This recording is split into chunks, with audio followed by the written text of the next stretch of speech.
Hello, I'm Lisa Fairmanor from the Greater London Authority.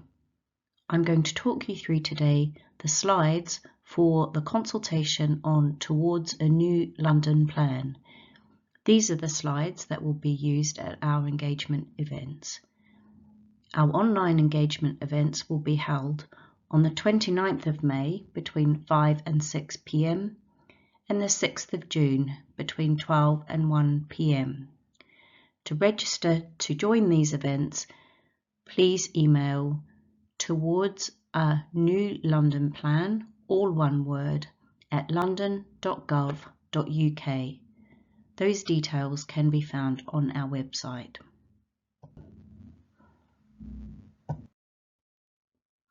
Thank you for viewing this recording. I'm going to outline the contents of Towards a New London Plan, the engagement document that will help inform the drafting of London's next plan. If you join us at one of our webinars, you can submit questions through the question and answer function, and you can also raise any technical questions on the chat. If you want to submit questions to us outside of this, please use the email set out earlier. All responses need to be submitted to us. We would strongly prefer that you use the online survey in our engagement portal, and this will ensure that we can quickly assign your comments to the relevant officer to read them and take them into account. If it isn't possible for you to join our online portal, you can send them by email to londonplan@london.gov.uk. If neither of these are possible, you can submit them via our postal address at City Hall, available online. However, it will take longer for us to review these, and we would also ask that even if they're submitted in writing, you make clear which sections of the document each of your comments relates to.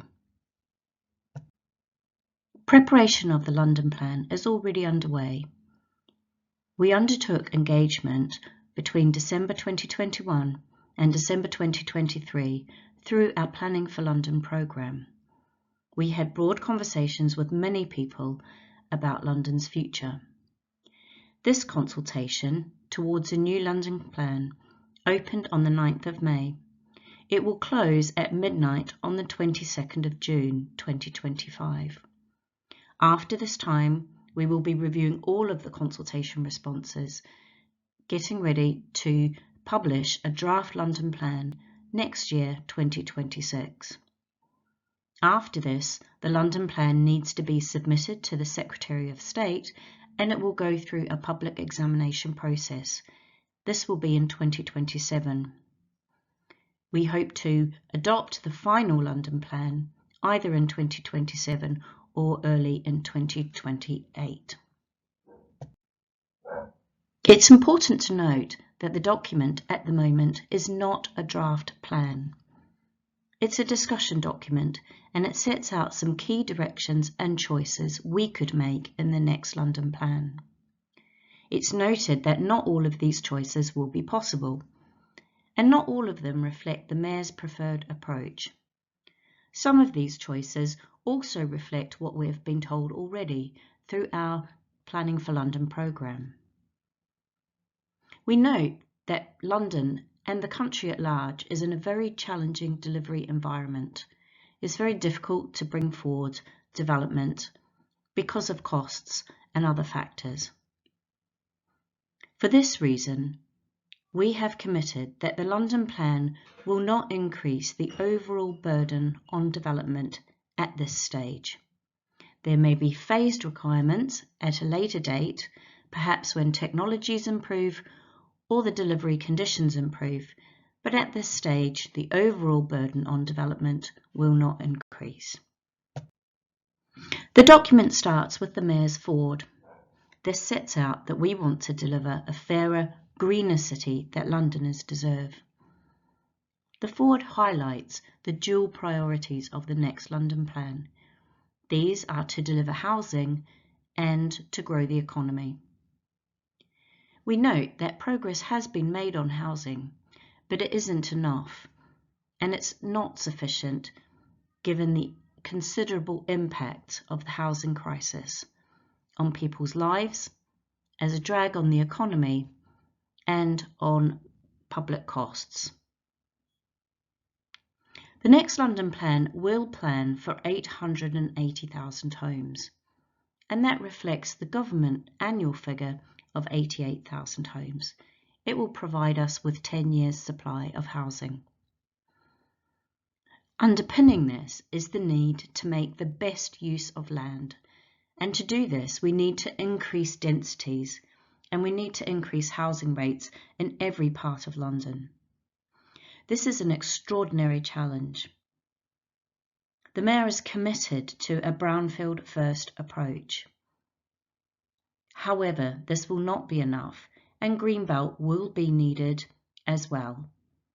Development in the Greenbelt will be against strict requirements: affordable housing, quality design, transport connectivity, biodiversity, and access to green space.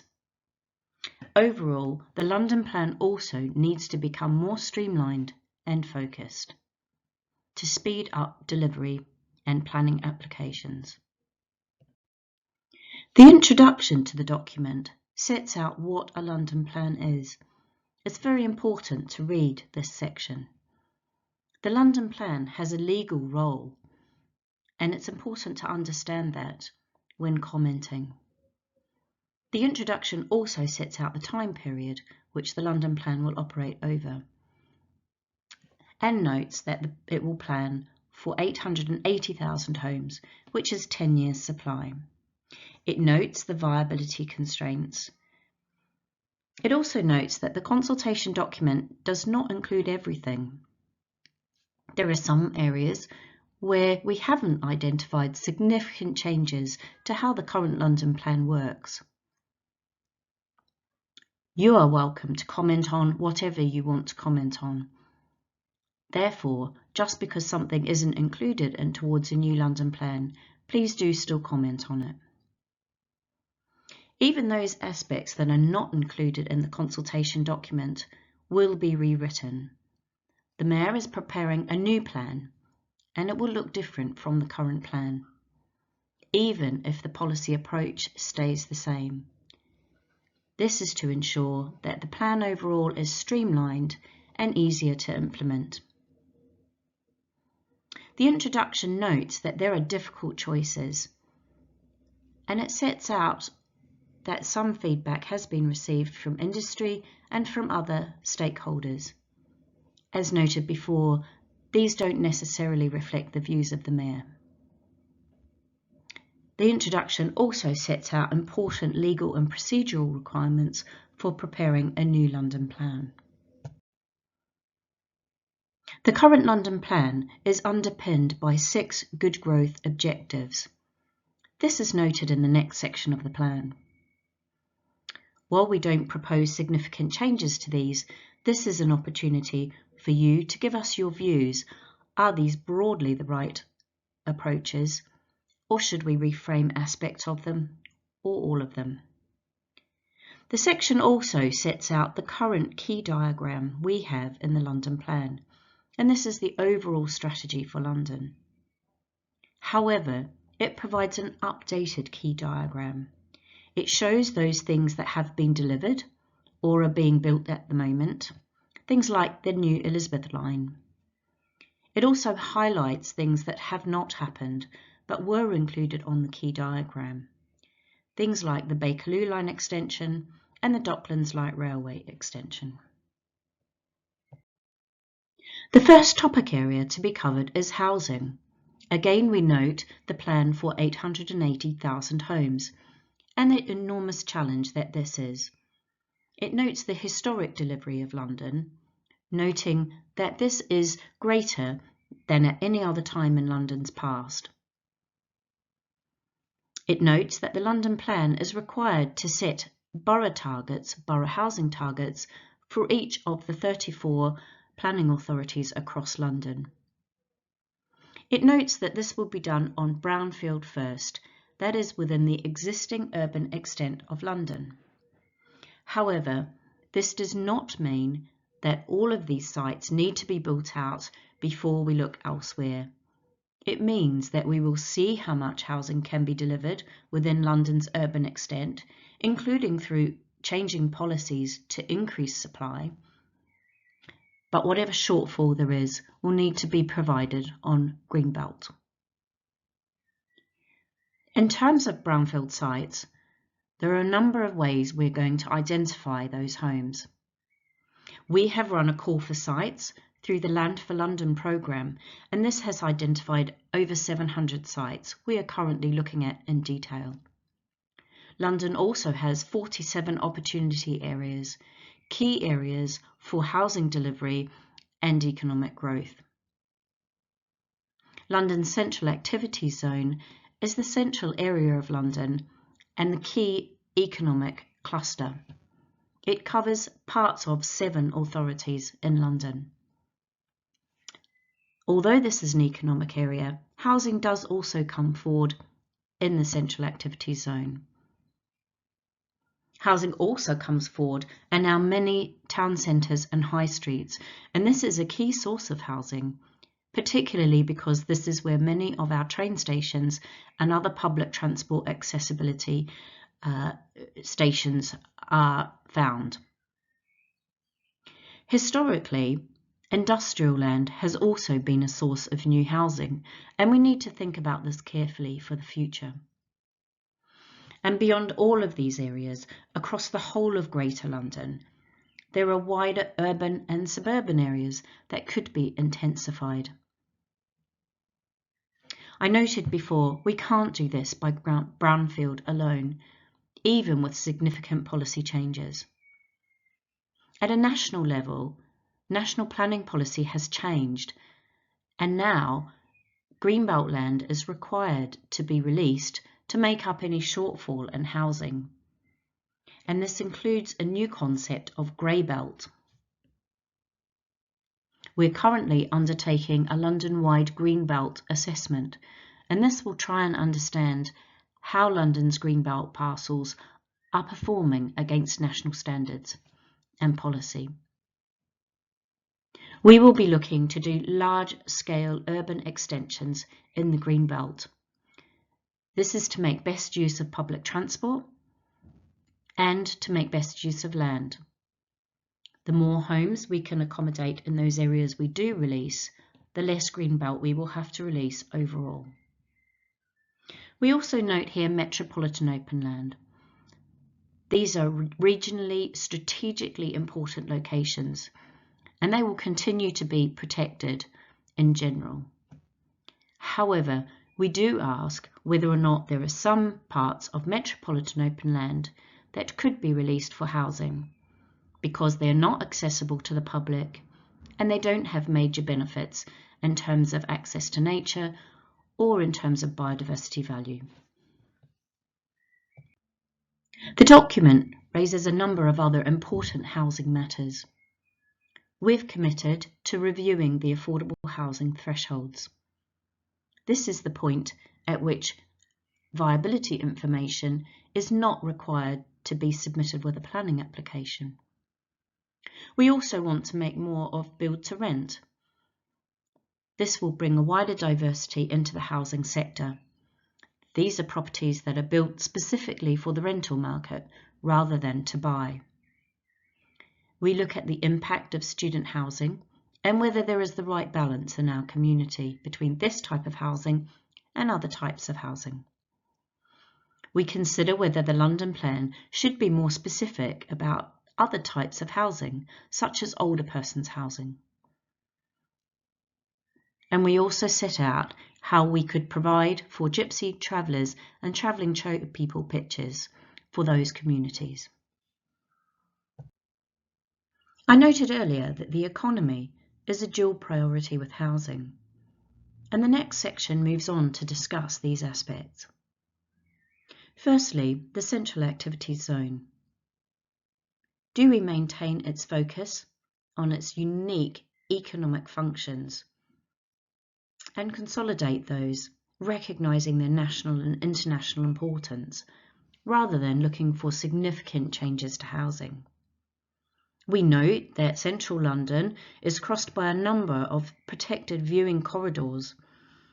And we note that even if we looked at those again, because they crisscross, even if we were to remove one, they would still be in the backdrop of another. So there's limited development uplift available in central London. Within this, however, there are some parts of the central activity zone that are very much less commercial in nature and character. And these have grown over the years as the central activity zone has been extended. We look at whether it would be appropriate to review the central activity zone and whether or not there are some parts of it that are not so different from the rest of London. And perhaps these areas could be released for more housing. We also consider the Northern Isle of Dogs, which is part of the central activity zone, and how we could look at this separate from the cluster in central London and what this needs in planning terms.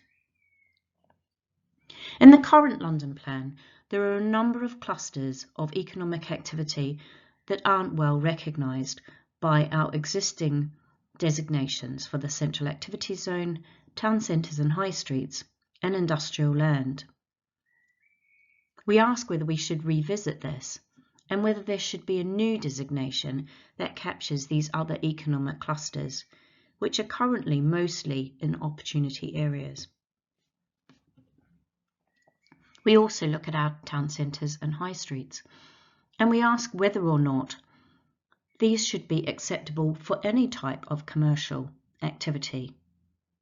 So not just retail, not just traditional town centre uses, but potentially other uses, such as light industrial and leisure uses. We ask whether or not there should be exclusions to this, increased flexibility for uses like betting shops. We also ask whether there should be greater clarity about releasing parts of town centres that aren't performing well. This could be for other commercial uses, such as light industrial, for example, where the town centre footfall isn't as great and retail uses haven't been as successful. Or whether we look to housing and whether some parts of our town centres could or should be released for housing. We set out the industrial capacity at the moment, borough by borough, and we're asking whether or not we should manage this strategically. That would let us keep those locations that are best used as industrial, but potentially release other locations that could be better used for other uses such as housing. And it also asks whether or not some of the capacity that we very much need for industrial to support jobs and businesses could be provided in the green belt on appropriate sites. And this may also allow us to release some industrial capacity within other parts of London. We ask whether or not industrial land should be very focused on heavier industrial uses, separated from residential and other sensitive uses. And this includes the point of whether or not light industrial can be better placed in our town centres or high streets. Other detailed matters relating to the economy include agent of change. Agent of change means that where there are business activities, if new sensitive uses move into the area, such as residential, it is for the residential to make sure that there is not conflict between the residents and the existing business uses. This was introduced in the London Plan, but has now been used at a national level, and we ask whether or not we leave this now to the national level. The current London Plan also limits where hotels or other visitor accommodation can go, and we ask whether we should be much more flexible about this. Alongside this, we need to think about short-term lets, such as Airbnb, and this will need to align with a national position.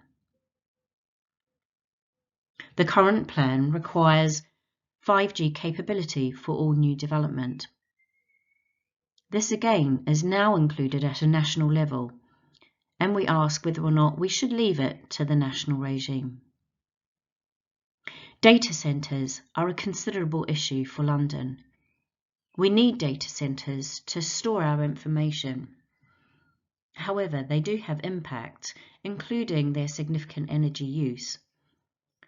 We want views and evidence about data centres and how we should manage them in the future. Planning applications often secure skills and employment roles for people in the local area.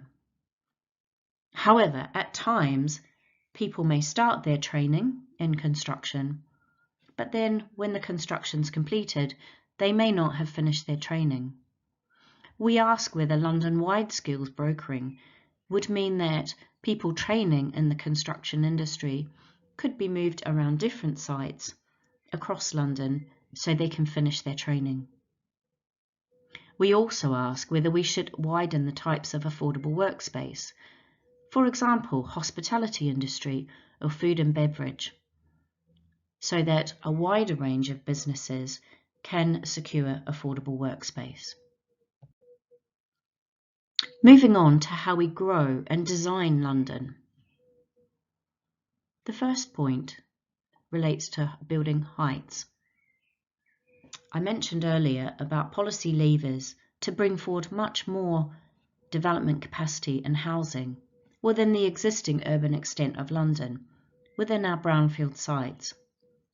One way to do this may be to set acceptable building heights across the whole of London, so there isn't a debate about how high a building can go as a benchmark. For example, is it acceptable that development across London can go to 4 stories? And we note that this is already possible under permitted development. Separately, do we set other building heights where public transport accessibility is better, to make sure that there's clarity about the sorts of heights that can be expected, and to make sure that there's consistency across the whole of London for areas that share the same characteristics and similar transport accessibility?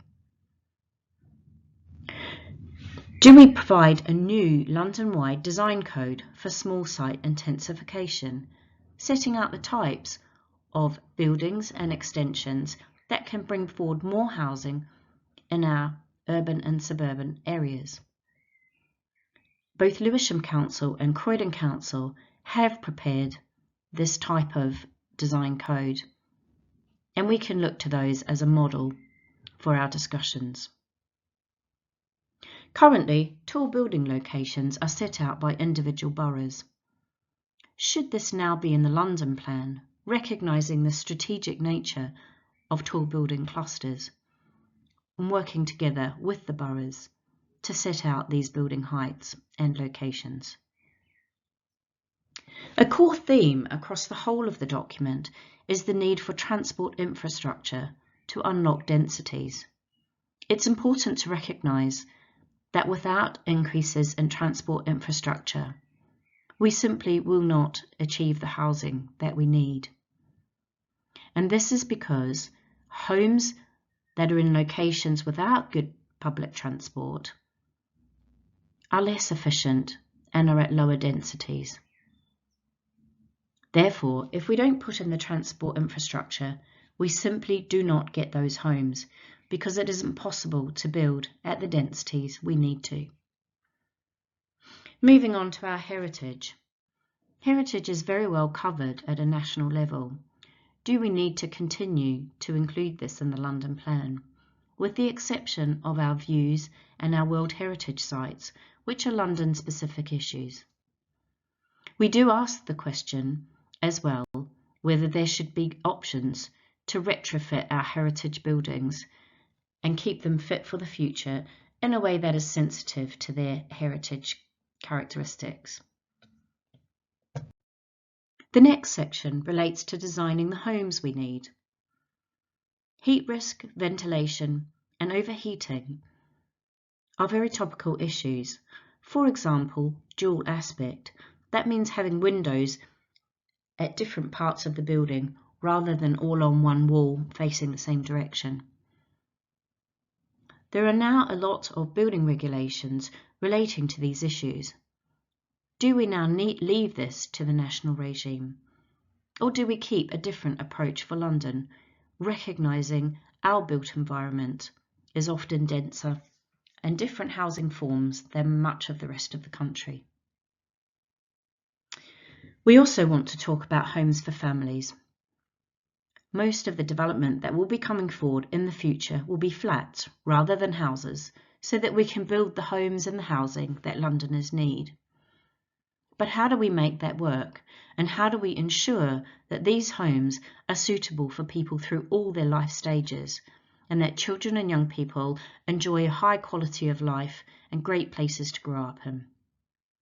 We can look across London at great examples and also turn to other parts of the world where it is the norm for children and young people to grow up in houses and flats, and what is needed to make that work successfully. London opts into the National Space Standards, and we propose to continue doing that.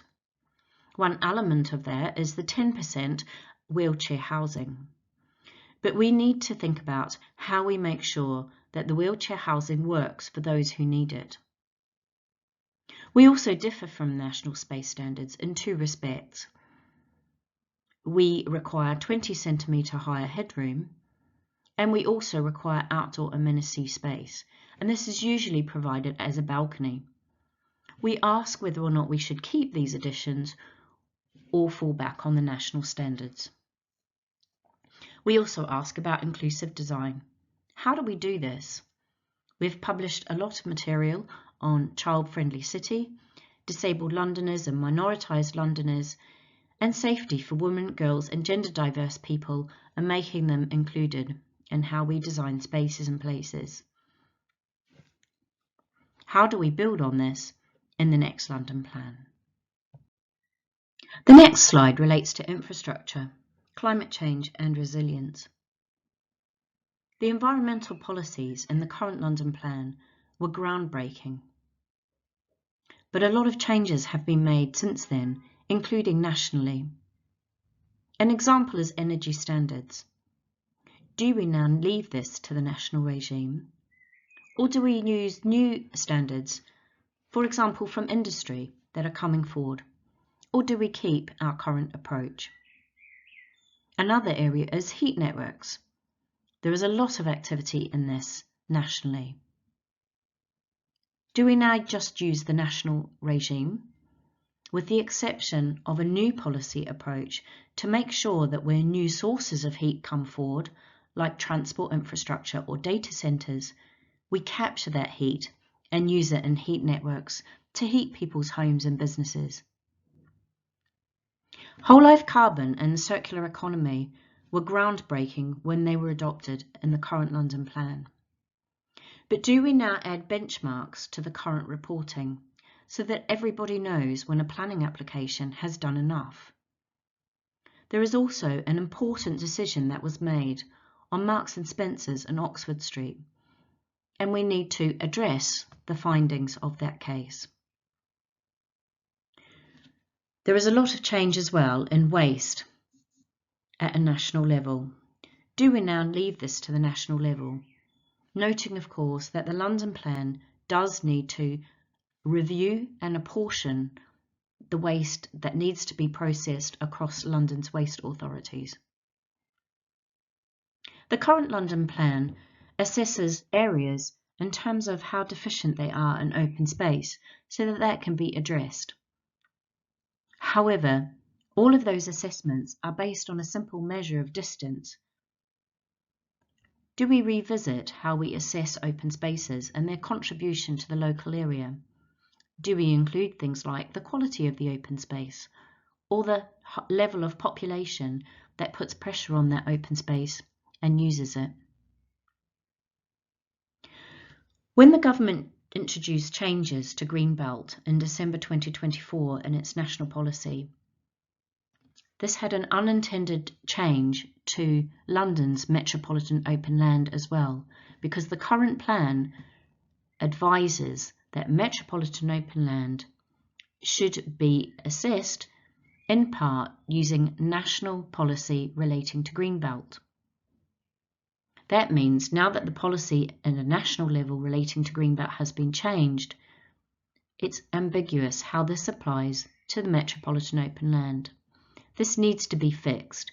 We need to be clear that it is not the intention that metropolitan open land should be released to make up a shortfall in housing delivery across a borough. We need to look at the urban greening factor. We need to understand how it's been working and the interactions with other policies. And we also ask whether we require greenfield runoff rates for flood risk management, especially surface water flooding. And many of us will be aware of the increasing impact surface water flooding is having on London. We need to also review cycle parking requirements. Many people use dockless e-bikes now, and these were not around in a big way at the time that the policy was drafted. We need to revisit car parking, including charging infrastructure, given the growth in electric vehicles. We also need to think about requiring every borough to include walking and cycling network so that these can be put in place over time and create a safe environment for people who choose to cycle, including people who may be more vulnerable, such as children or older people, and also for walking, recognising that everybody in London walks or wheels. A lot of changes have been made in terms of fire safety, particularly responding to the Grenfell inquiry. We are not satisfied that there is a proper national framework in place for managing fire safety, but we hope that there will be at some point. When there is, or if there is, a proper framework for fire safety at a national level, is this the time for the London Plan to stop dealing with fire safety at the regional level? Moving on to air quality. Air quality neutral and air quality positive were innovative at the time they were adopted. But is there scope now for air quality positive to put in place some benchmarks so that everybody knows when a planning application has done enough to meet the policy? We talked earlier about heating and ventilation and overheating in relation to our homes. But the document also talks about cooling and how we create cool spaces between buildings across our city to make us more resilient to heatwave events. Finally, we talk about health, which is embedded throughout the document, including the wider determinants of health. However, hot food takeaways was a policy set out in the current London Plan. This has now been embedded at a national level, and we ask whether or not we now need to leave this to the national regime. The next slide sets out the team leaders and the London Plan Manager who, along with myself, attend the events. At an event, we will then have a question and answer session where people can put questions to the panel and they will give their best response they can to help you engage with the consultation. Many thanks for listening to this recording. I hope it was helpful in you responding towards a new London Plan. A reminder that if you have any questions about the process, please do email us at towardsanewlondonplan@london.gov.uk. Thank you.